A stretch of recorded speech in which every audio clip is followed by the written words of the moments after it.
VeriSanction Data billing is intentionally simple. 3 credit types consumed in order.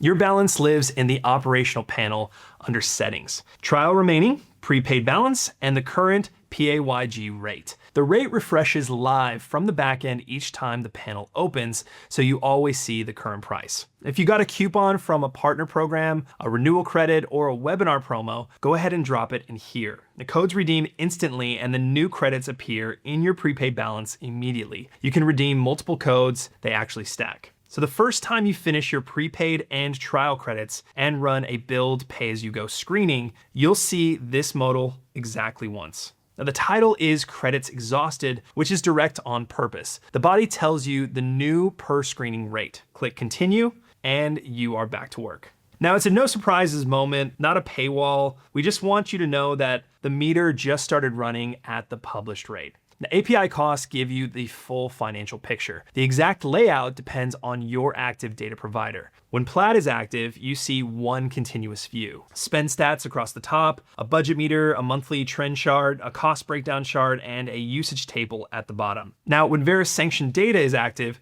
the page is organized into 3 tabs: usage, credits, and billing, because the credit and billing model is different. Same financial picture either way, just a layout that fits each provider's billing structure. And that's it.